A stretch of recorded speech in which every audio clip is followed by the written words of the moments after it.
Hallelujah. Amen. But you know, Israel went through so much trials. They went into captivity, they went into exile. But the Bible says, in spite of all the tough times they were going through, God was building them up. God was gathering them together. Even though the Nebuchadnezzar will come and scatter, Pharaoh will come and do whatever he wanted. But as far as God was concerned, he was building them up. He was gathering them. Hallelujah. So as a nation, as people in this nation, we have a reason to thank God for building up this nation. If you know the sort of political challenges, all sorts of things that happened in the year, but God has seen this nation through. Hallelujah.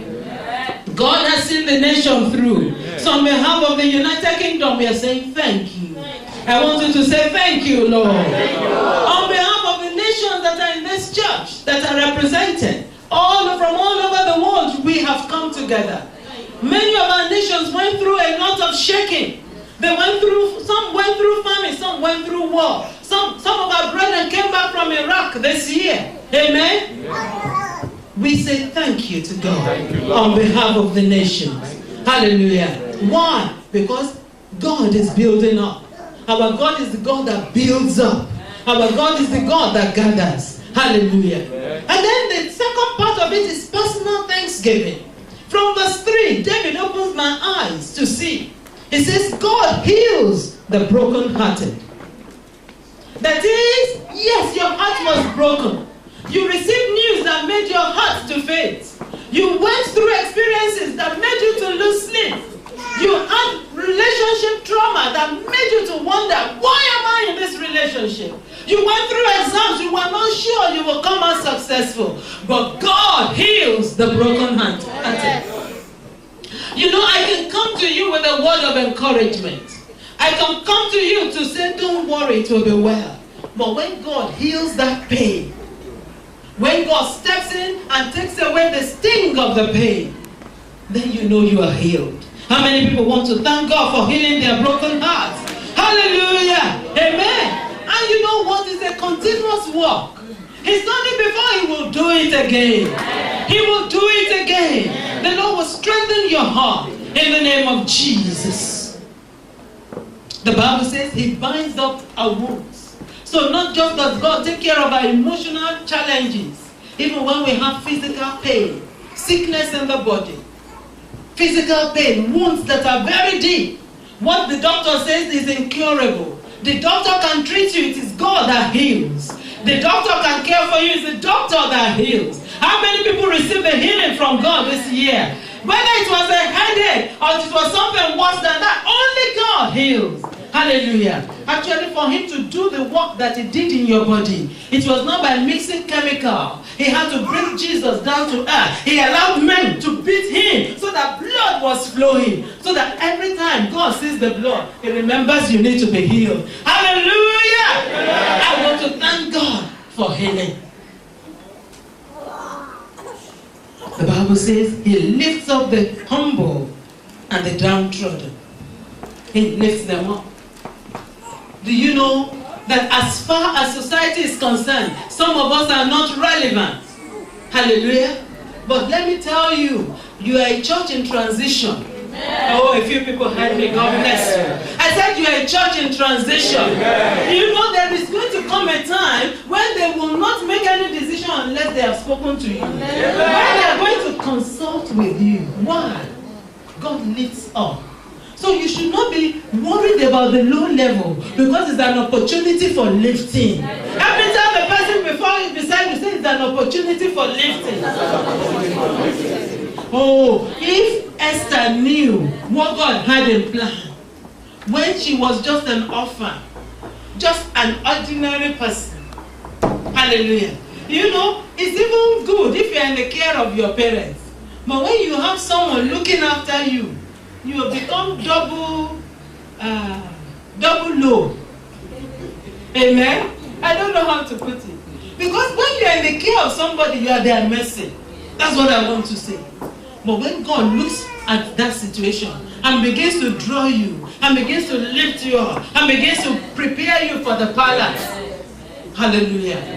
The Bible says God lifts the humble and the downtrodden. I know that this year the Lord lifted you up. And He will not stop lifting you up. In the name of Jesus. He heals the brokenhearted. If your heart is fainting today, there is the balm of Gilead. And I know you will go home rejoicing. Because we serve a God who heals in the name of Jesus. We have reasons to thank God. We have reason to thank God for nature. And that is the third phase, because we're going to be going to a session of prayer. Nature. From verse 8, look at what David says. God covers the heavens with clouds. He prepares rain for the earth. He makes grass to grow on mountains. He gives to the beast its food, and to the young ravens that cry. Nature is being sustained by God. If it were what we have done to the environment, we probably would have seen more hurricanes and troubles than before. But you know, God continues to interrupt our wastage. He continues to interrupt the things we are doing. Because the Bible says, when He created the heavens and the earth, He already spoke out to them, replenish. He puts into the creation the capacity to sustain itself. God puts into creation the ability to replenish itself. That is why cows are still crying. That is why dogs are still wagging their tail. That is why the fish in the ocean are still swimming, in spite of all that we have done. You know, the Bible says God names the stars. How many stars are up there? No, actually, when the scientists think they have discovered, then they'll say we have found another one. That is the thing that baffles me. Once they're about to conclude one experiment, then they'll say we saw a star. And the Bible says not just that they're stars, God names them one by one. How much more? The men and the women, the young ones that I'm seeing before me. The Bible says you are of more value than the sparrows. Hallelujah. So in spite of environmental degradation, God covers the heavens with clouds. Can you imagine if the heat of the sun just came down? Those of us that lived in the northern part of Africa, we know the intensity of the heat. But God still covers the heavens with clouds. He prepares rain for the earth, which means the rain just does not fall. Not just does the rain fall, God makes grass to grow. Do you know there are some times when nations are just crying for rain, and you find out that the little grass they had dries up. But you know what treats me and makes me feel good? When the rain comes down again, the grass begins to grow again. Hallelujah. The grass begins to grow again. The grass, and that is why I believe the Bible says a tree, if it's cut down, has hope. All it needs is the scent of water, and then it begins to burn. If you feel as if you have been drained this year, I pray that the Spirit of the Lord will breathe upon you, and you begin to burn again in Jesus' name. But this is where we are going to settle. In verses 10 and 11. Out of all that God has done to the nation, to you as a person, to nature that He created, the Bible says, church, God does not delight in the strength of the horse.